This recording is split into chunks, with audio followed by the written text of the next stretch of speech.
So good morning to the fellows and welcome to Kevin Thompson from NSF, who's our guest speaker this morning. This is a talk I wanted to work in because I think it gives some valuable high-level perspective to the NSF view, and particularly the Office of Advanced Cyber Infrastructure, on some of the challenges to NSF cyber infrastructure that Trusted CI and cybersecurity fits into. Probably a broad overview that next year I'll try to provide a little bit earlier. But really excited to have Kevin Thompson here today. He's been with NSF for the better part of 2 decades now, and really is well known for his work in the campus cyber infrastructure, in international research network connection programs, among others, but has also been a very strong proponent for cybersecurity, and Trusted CI owes a fair amount of its genesis to Kevin's vision. So with that, I'd like to turn the floor over to Kevin and thank him for joining us here today. Thanks, Vaughn. Can everybody hear me okay? You sound good. Okay. All right. Well, Vaughn, thanks for inviting me to talk to your group of fellows in your Trusted CI program. This talk, and feel free to interrupt, it kind of has 3 parts to it based on what I gathered from Vaughn in terms of what he wanted me to talk to you about this morning. And the first part is just some intro stuff on the National Science Foundation and our Office of Advanced Cyber Infrastructure. And then I move over to 2 cybersecurity programs. The first one is called Cybersecurity Innovations for Cyber Infrastructure, CICI. And then I think I've got a little more material on the transition to practice designation under NSF's basic cybersecurity research program, SaTC. And so, you know, usually you do get a little death by PowerPoint from bureaucrats when you listen to them. And there's an aspect of this to that, but hopefully this material will interest you. And if nothing else, hopefully I leave you with a very simple way to kind of on your own dig into some of these awards that NSF has made in these cybersecurity programs, and investigate for yourself some of, you know, maybe some of the awards that have particular interest to you. So with that, the National Science Foundation mission is somewhat concise: to promote the progress of science, to advance the national health, prosperity, and welfare, to secure the national defense. That's really the key phrase in the mission statement. Most people are frankly unaware of that last piece to the NSF mission. Certainly we are correctly thought of as the agency that funds basic scientific research in the U.S. I think our overall budget last year, I think in fiscal year 18, was something like $7.8 billion. That sounds like a lot. Inside the Beltway, that's a small enough figure that I would argue whether, you know, people inside the Beltway even know what NSF stands for. Certainly the academic community knows us well. And we're responsible for roughly 1/4 of all federally supported basic research conducted in the U.S. And that varies a lot according to the field. And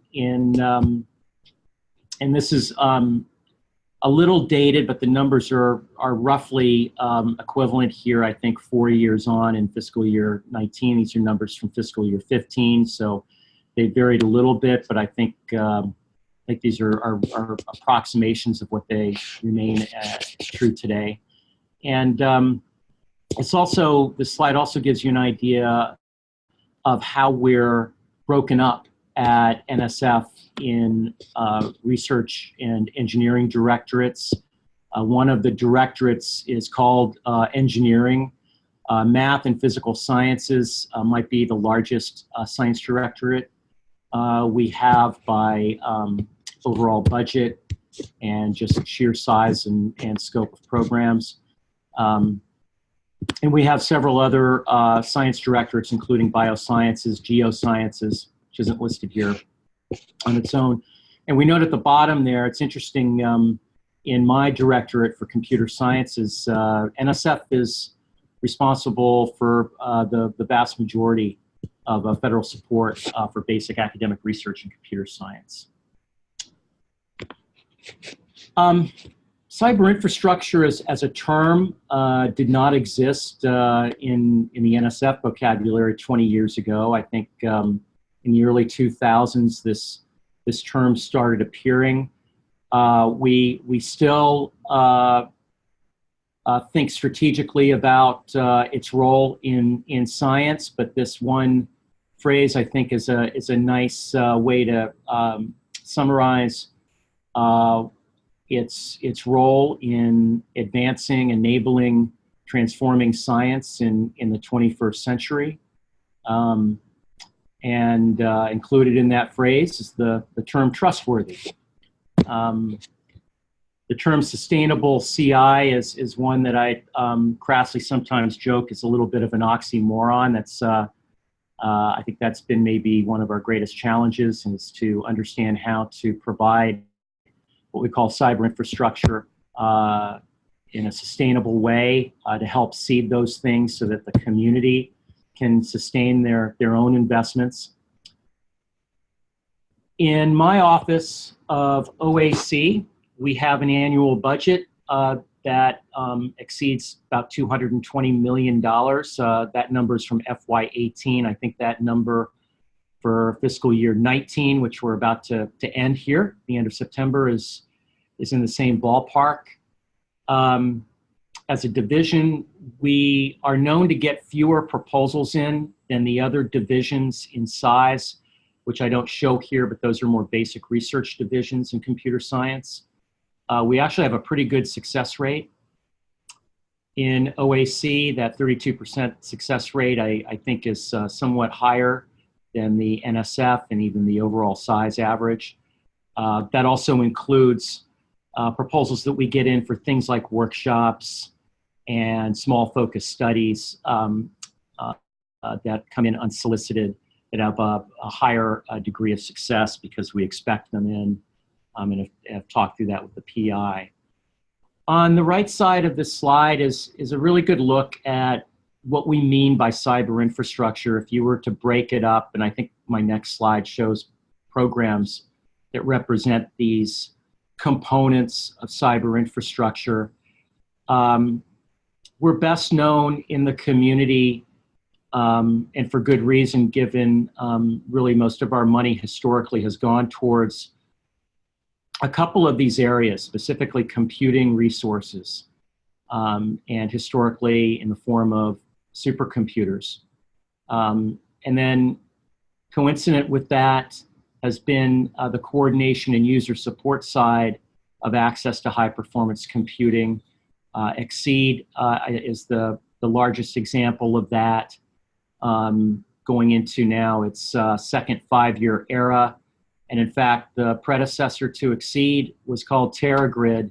So that takes you back, I think, something like 15 plus years in investing in directed coordination and user support for academic research towards use of our supercomputing systems. Some areas that have emerged and that we have dedicated programs around and dedicated investments include data services, gateways, hubs, and associated services. We've had a software development program that has gone by different names that dates back about 10 years, and now it is an NSF-wide program. The acronym, I think, is CSSI. That might be on the next slide. We've also, I think, evolved in a positive way, reflecting the community needs in understanding better the need to invest in people, in human expertise, and in training and outreach and helping to build communities of expertise. CI-enabled instrumentation. I'm guessing that as fellows of the Trusted CI project, you've already been nicely exposed to some of NSF's largest investments in scientific instrumentation and large-scale facilities.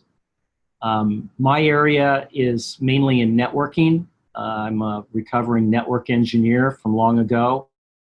And so my home within OAC is actually mainly in R&E networking.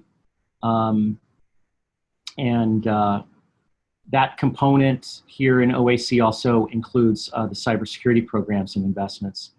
And then cloud resources and services. This is somewhat interestingly a relatively new kind of investment thesis here in OAC. I would argue that it's representing where the scientific community has been going now for some years in reaching out to commercial cloud and cloud-related services and capabilities in order to enable their research. So there on the left, you kind of see how we're organized in OAC along these kind of pillars of cyber infrastructure. These are kind of firmly in place now today, I would argue, in my division, and that's a good thing. Let me just fill this whole slide out here. And here you kind of see in the middle part of this slide where this falls in terms of actual programs. And programs matter because programs issue solicitations. And if you're not familiar with the NSF funding process, it's pretty straightforward. NSF issues a solicitation calling for proposals in a given field, a given area. That program description in the solicitation provides guidance to the community of what they're looking for in proposals, sometimes very specific guidance. My solicitations are somewhat on the extreme end of that. On the other extreme are basic research solicitations that rarely change year over year and are very broadly defined, and that's a good thing for inviting all sorts of new and different ideas in a given field.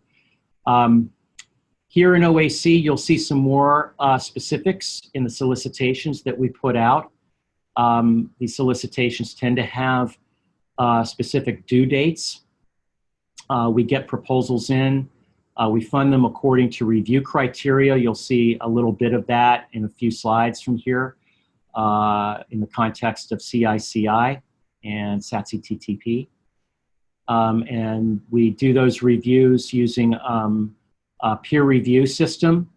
No review system is perfect, but this was a good one. And we bring in unconflicted expert peer reviewers in that field.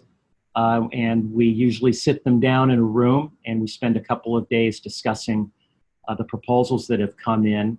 And this is a competitive process. And out of that, given the limited funding, we produce a set of awards year over year. And so here are some of the programs in OAC. The one that is probably right now the largest one in terms of the number of awards is Cyber Infrastructure for Sustained Scientific Innovation.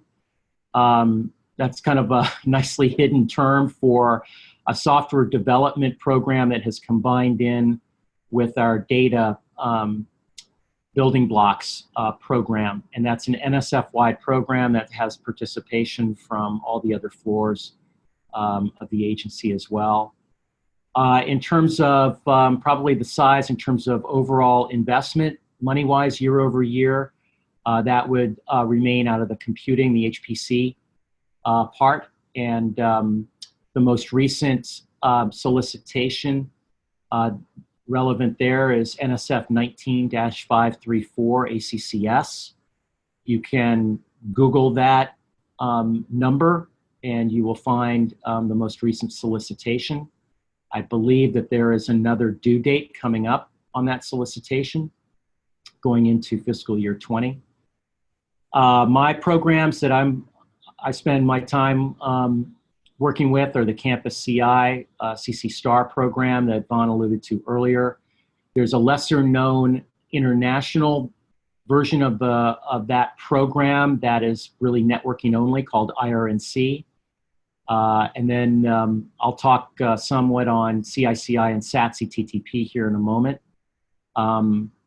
You see here on the slide, and this is a slide that's well used by my management in describing OAC, the Trusted CI, Center of Excellence.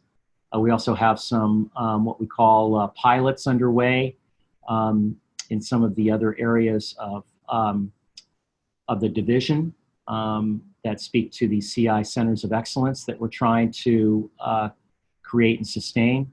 And then we have finally a somewhat new pillar of CI here in OAC where we've carved out actually a cyber training program and solicitation that's called cyber training. We also participate in the NSF wide career program, which is very important for pre-tenured faculty, and a CRII program that also speaks to junior faculty starting out. Kevin? Yeah. Perhaps a relevant question from the chat box. Is there a coming Exceed successor? That's a great question. That is under active discussion here in OAC, and I will try to behave today and follow NSF rules and regulations. It's really it's difficult to get information out of us as program officers about any program or any plans until a funding opportunity comes out. And that's to also to be most fair to the community, most of which is not on this call. But good question, under active discussion here at NSF. Here is a great example of how the community perhaps knows us best is through these, to this day, through these supercomputer investments, in part because they're big investments. These are tens of millions of dollars put towards single systems. The newest one just had a ribbon cutting, I believe, last week down at the Texas Advanced Computing Center. So it's called Frontera. And you know, there are some interesting numbers here on the slide. I am not a high-end computing person. Some know me as being a little more interested in high throughput computing, and I'll mention that perhaps in context a little later. But this is a roughly 50 petaflop plus system, and it's indicative of scientific computing and how it's changing, where now you see a significant amount of the resource in the form of GPUs and over 1,000 NVIDIA cards. There's some interesting aspects to this system beyond that. Very flexible system. And again, that just got kind of turned on in a formal way with ribbon cutting last week, and stands right now as the largest CPU system on a US academic campus. Okay, let's transition to CICI and SaTC TTP. Are there any questions before I go there on NSF and OAC's role in at NSF? Nothing pending in the chat room. I'll give them a couple seconds here. No, I think you're good to go, Kevin. Okay, I'll just keep moving.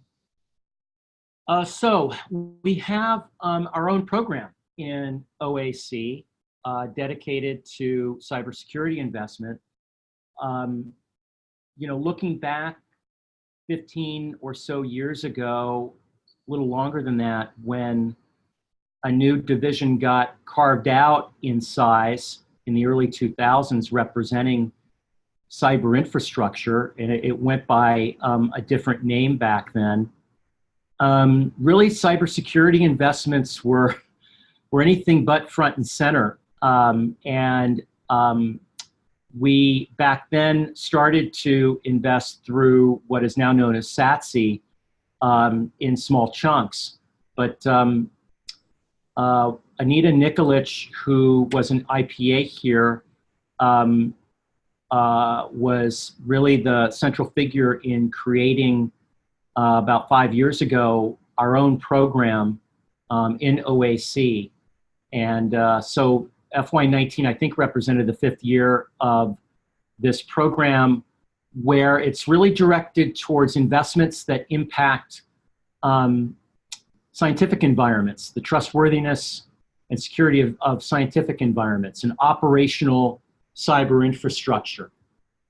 And that's the key separator between this program and what I'll talk about just a little later in SaTC Transition to Practice. That program, Transition to Practice, that designation doesn't have that anchor. It can invest in transitioning things to scientific environments as well, and we encourage that, but it's pretty much impossible to get funding in CICI unless you make a compelling case for targeting a scientific environment. In 2019, in the last solicitation, and the due date was really at the beginning of 2019 for proposals, there were 3 areas defined. One, somewhat broadly written on secure scientific cyber infrastructure, another area in research data protection, and then a 3rd area on really recompeting trusted CI on Cybersecurity Center of Excellence. And that award, I believe, as of today, has yet to be made. That should be made quite soon, given that these are fiscal year 2019 award actions. And there you see the estimated numbers of awards.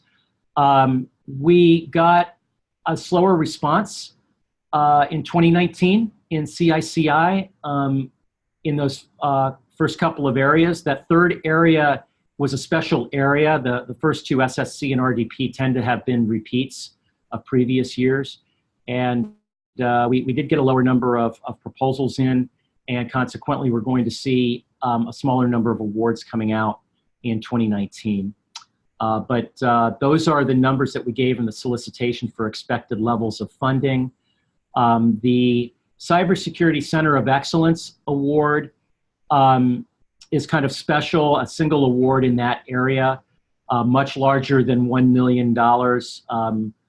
If memory serves, I think we projected up to as much as 5 years and over $12 million in total for the Cybersecurity Center of Excellence. Here is a kind of program goal slide. And we view this area of targeting operational cybersecurity as filling an important gap. That transition to practice perhaps speaks to a little bit. There might be a little overlap there, but this is really central to CICI. The solicitation from its first year has spoken to, the concept of how science is conducted today with end-to-end scientific workflows. They can be formal, structured workflows. They can be informal and self-defined by the researcher. But we embrace that term of a scientific workflow because it helps capture the different elements that go into conducting scientific research in this century, with instruments and data collection of those instruments, accessing those instruments, software to process the data and to analyze that data, to compute on that data, networking resources to help move that data, and data management repositories and services.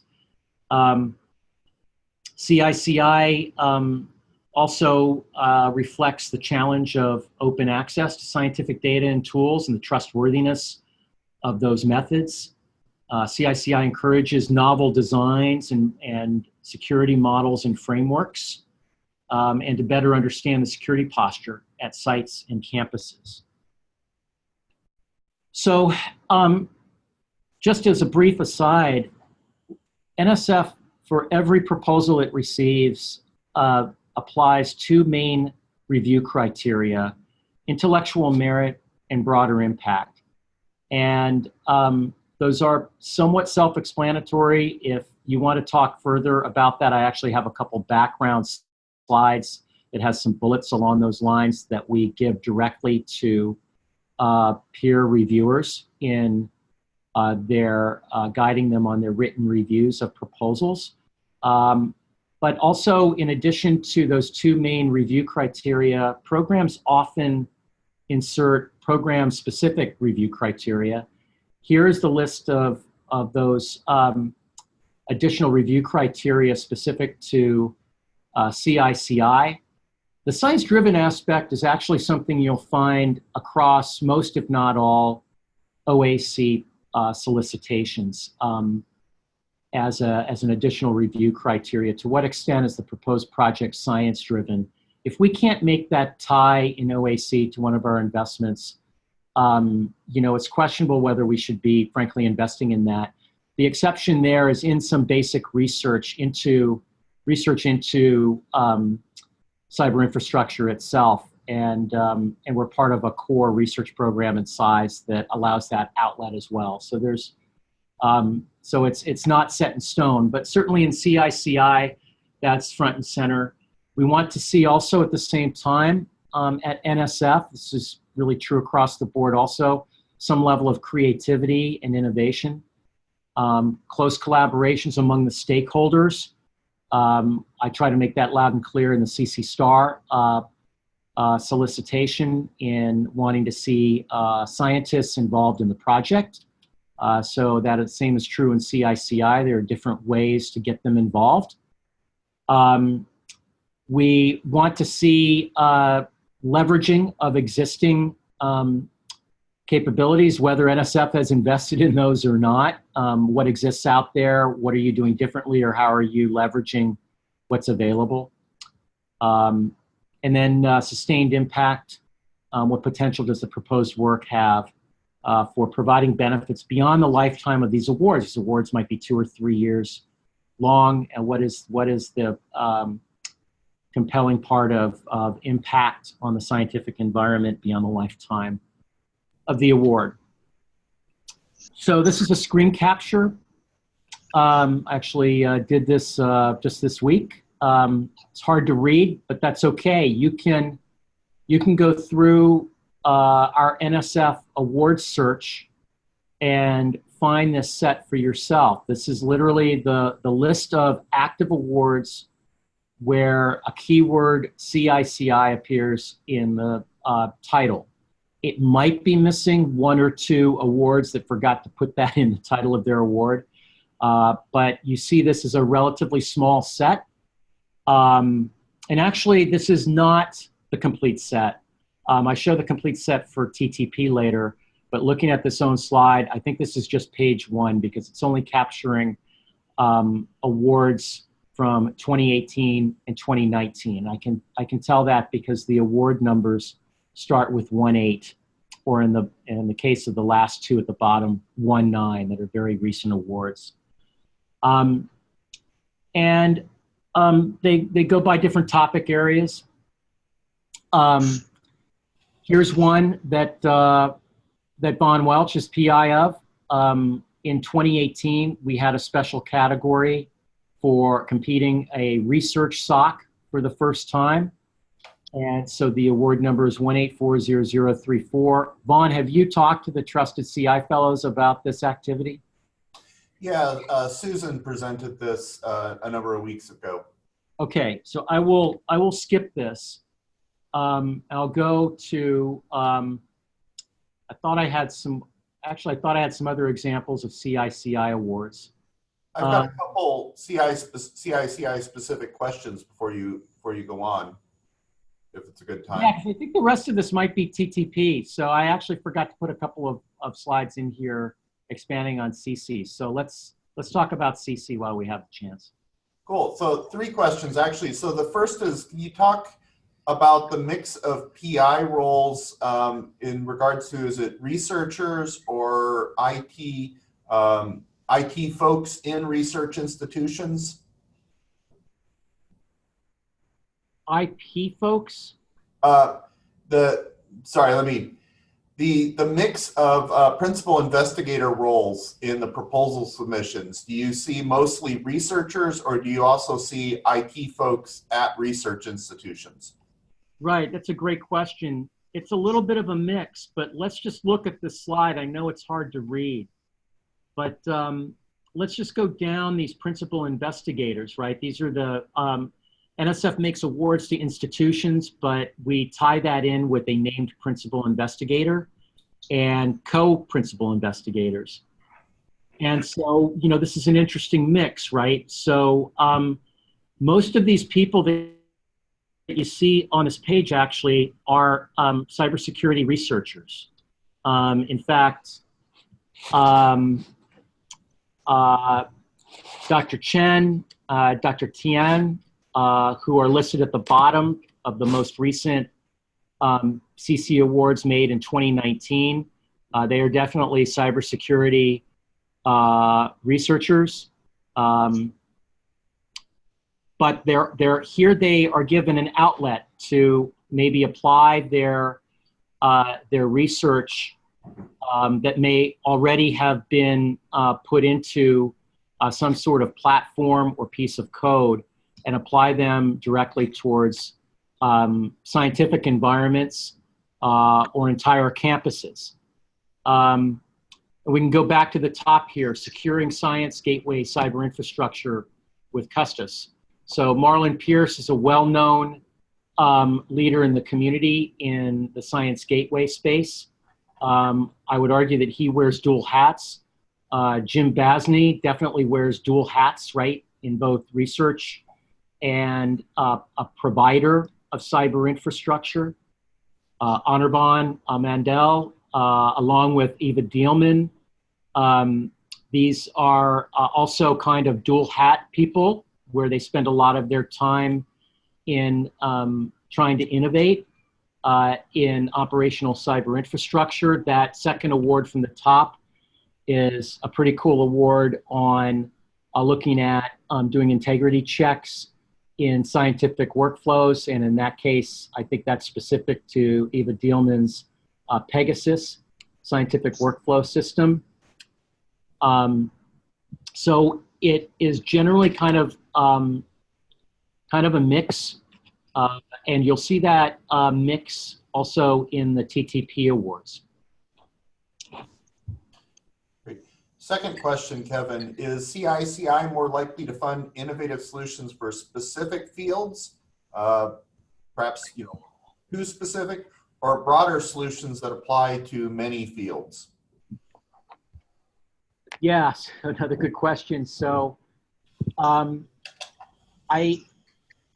think, you know, if I had a slide up here on the SFC area awards, those are going to be a little more architecturally based and potentially applicable across multiple environments. And I think you get into some of the other types of awards, they can be a little more specific, or at least in providing a specific set of tools. So, you know, I mentioned the integrity inspection for scientific workflows. That's an interesting one, right? Because you can, the techniques that are being investigated in that award don't necessarily apply only to the Pegasus workflow system. And in fact, I would argue that some of the findings coming out of that, findings that have to do with it not being very wise to rely on network layer protocols for your checksums in moving data from point A to point B, and really doing something like application layer checksums, or building that in to your workflow system. You know, that's a concept that really applies well beyond Pegasus, right, as a specific workflow tool. Okay. One final question on sustainability. Sure.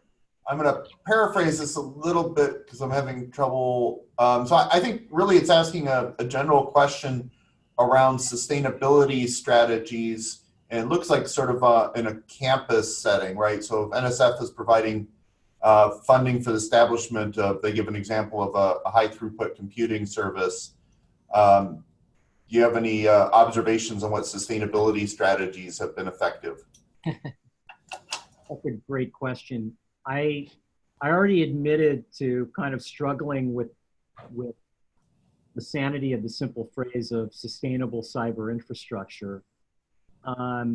It's a really tough space, and I would argue, this is just my personal opinion, I think NSF is at its best when they help the community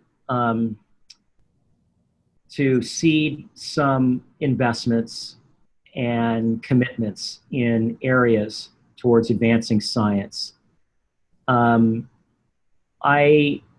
not sure, you know, there are exceptions to that. So there are very long-term investments across NSF, and the best place to see those are actually, interestingly enough, in these large facilities that I bet you as fellows have already been exposed to because of Trusted CI's emphasis on engaging with those large facilities at NSF.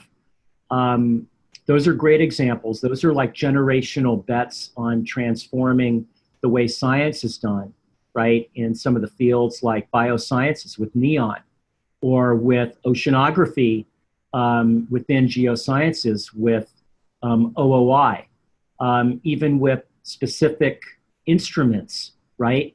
Like LSST down in Chile, that is an enormous investment in a single instrument, but which promises to transform that area of astronomy for the next 20 years and beyond. And so now let's take it back to, you know, what the reality is here with the vast majority of awards that even come out of OAC, investments in cyber infrastructure. Most of these awards in CC Star, the vast majority of the awards I make in that program, and we make, you know, somewhere between 20 and 40 plus awards per year in that program, the vast majority of those are 2, maybe 3 years, right? And, you know, the way we view the sustainability of those awards are in various shades of, frankly, the campus, the awarding university, picking up and supporting those investments beyond the lifetime of the award. This can be really challenging. And so to pick out something that I think is related here in cybersecurity, but which I can focus on a little better in CC Star, is the concept of a CI engineer, where previous CC Star solicitations funded specific FTE, full-time equivalents, staff positions in CI engineering. And the last CC Star solicitation made larger awards in funding teams of these people. Those are finite awards. And what we expect to see in proposals there is a commitment from the campus saying, you know, we're going to support this past the lifetime of the award. We want to see some sort of strategy and approach from the campus. Here in cybersecurity, The long-term awards really are seen in the Cybersecurity Center of Expertise, the CCOE. It's a trusted CI. This next award we make is expected to be 5 years minimum. And I think with the research SOC, that's an interesting one too, right? What is the role of NSF beyond maybe seeding that? You know, how much of the research SOC is maybe a national interpretation of what the OmniSOC might already represent at the regional level?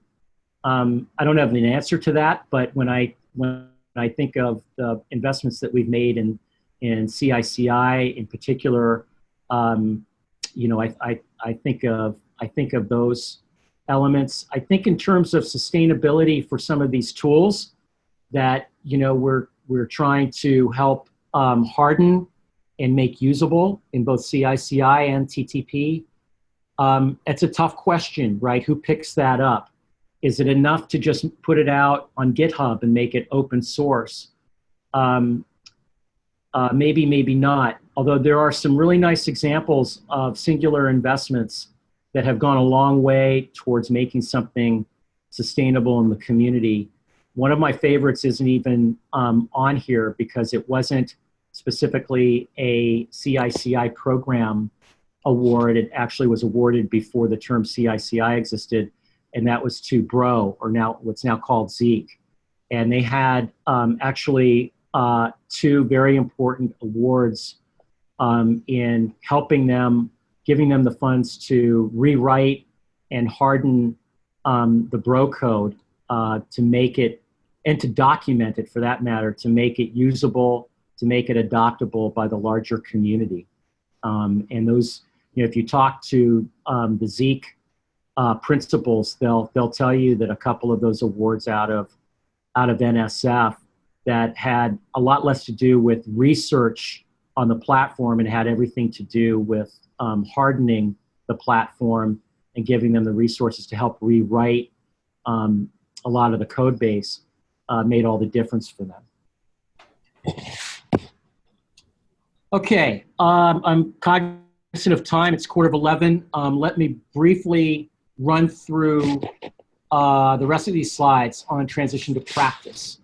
And for those of you who don't know about the underlying program, it's called Security and Trustworthy Cyberspace. This is the flagship program, not just in NSF, but really across the government for unclassified basic research into cybersecurity.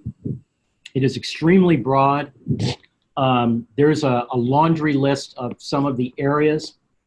Even that is not exhaustive on funding foundational research on security and privacy matters.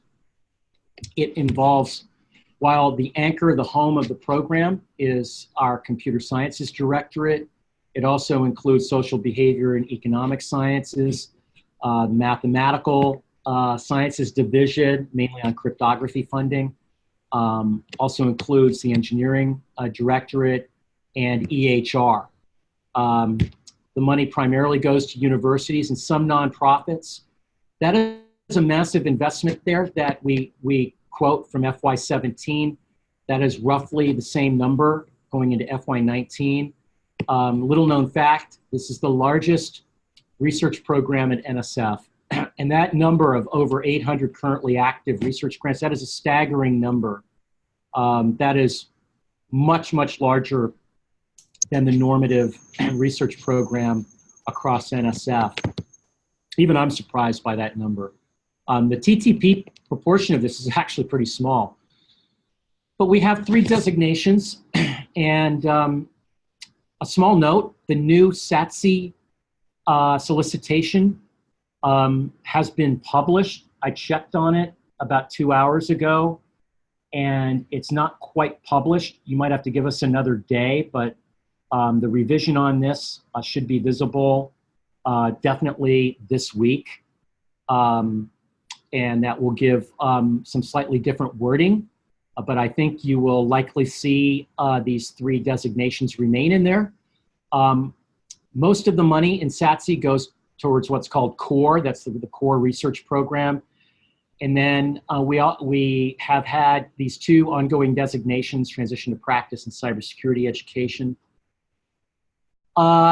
This is an interesting slide. This is kind of a bureaucratic slide of why we do this. This is how we describe it internally inside the government. I think it's kind of a weird slide, but it does show, for lack of a better term, some cover. I will tell you that it's real simple where we got this idea from. We got it from Department of Homeland Security and Doug Maughan's program 10 years ago that started transition to practice in his program that grew into a division.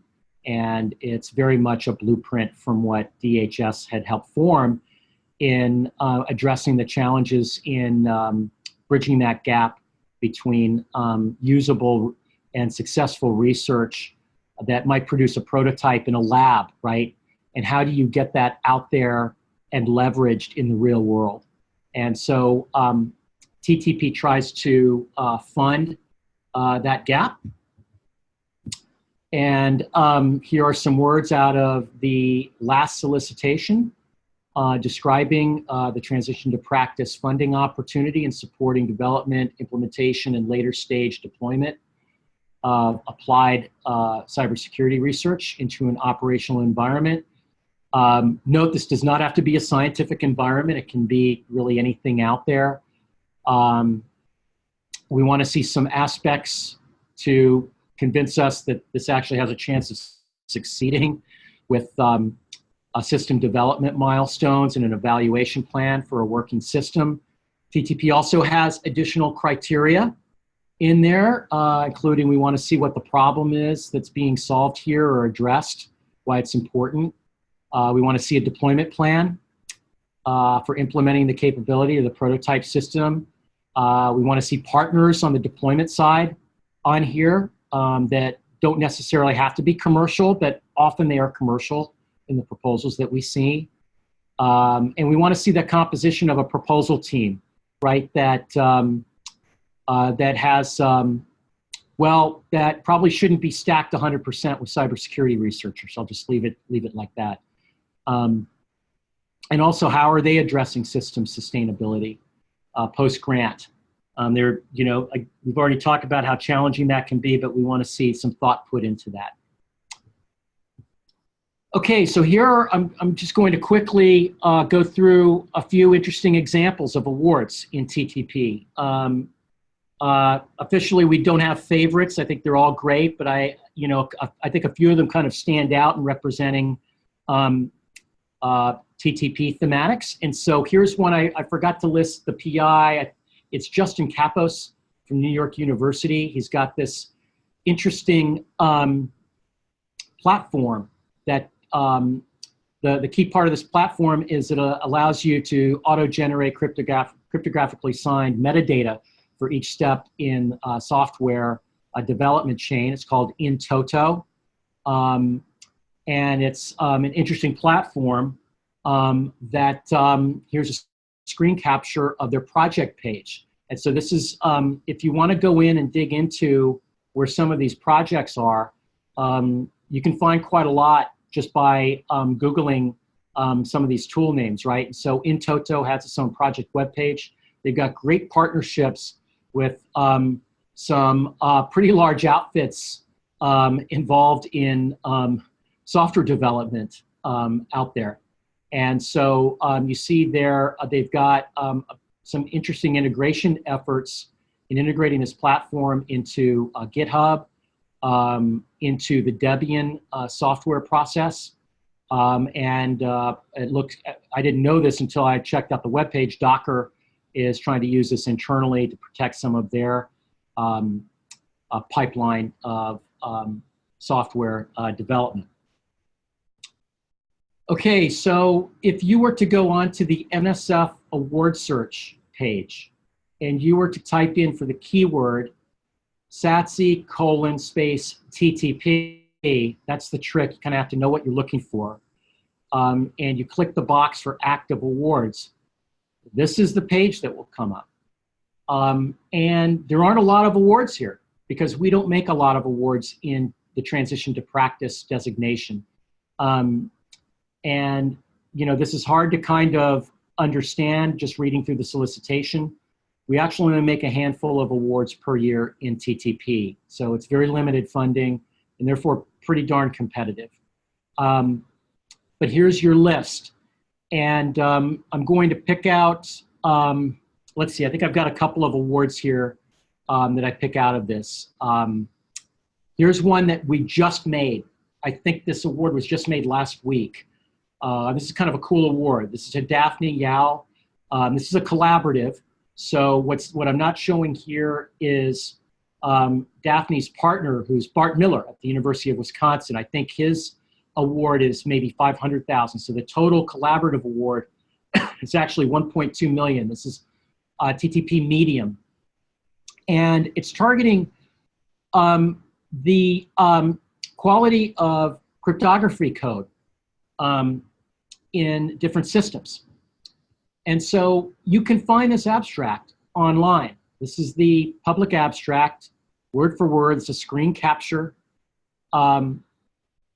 And there you see in the second paragraph, the objective is to transition really what is their CryptoGuard tool in detecting a range of cryptographic misuses and vulnerabilities, and that has been historically used against Java programs. And combining that with a platform that Von Welch knows very well called the Software Assurance Marketplace that was DHS funded, and bringing into this now high throughput computing capabilities, right, where you can basically launch a very scalably high number of independent small jobs in doing different things. And in this case, you can do some interesting things with static analysis software codes and screening. For this particular project, cryptographic code.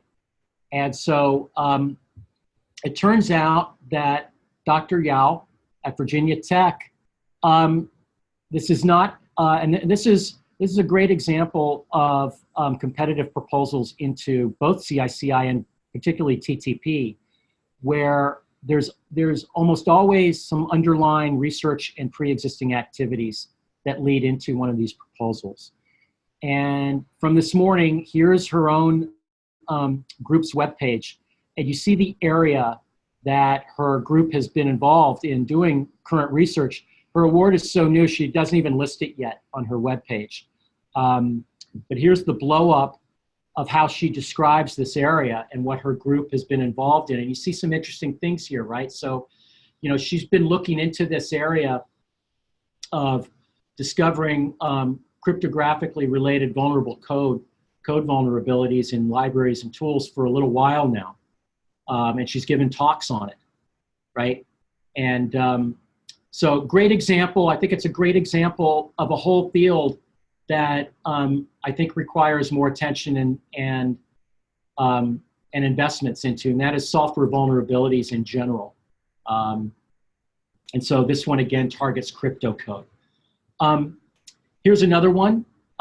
This one's kind of interesting. This is Stinger. This is from last year. So this is a year in. This is a small award in TTP, up to $500,000. There you see the co-PI that speaks to a question earlier of what's the mix. Tracy Futhy is a VP and CIO of Duke. So she's not a cybersecurity researcher.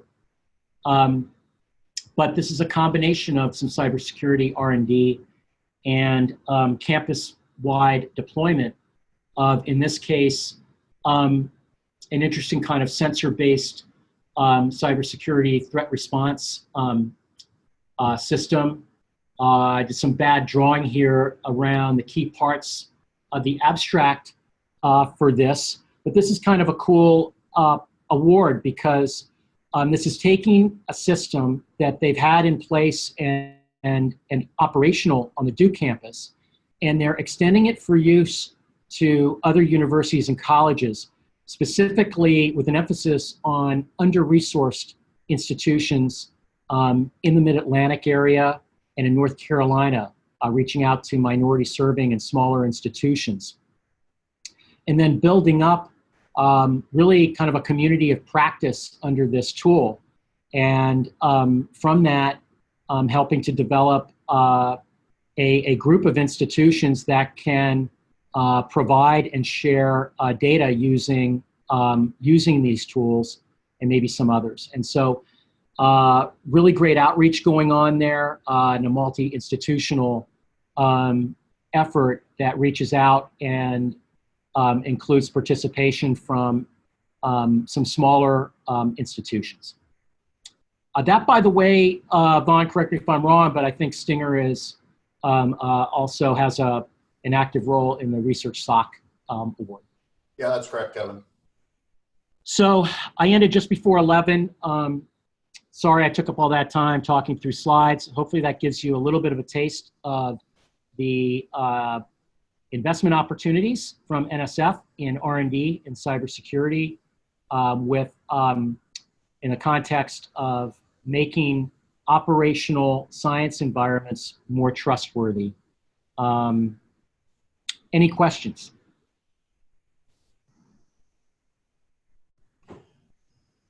Well, I give folks a chance to pipe in or type in. I'll just thank you again, Kevin, for presenting today. I did have one fellow who couldn't make it who sent along a couple questions. I think in the interest of time, I'll forward those to you via email and let you respond offline.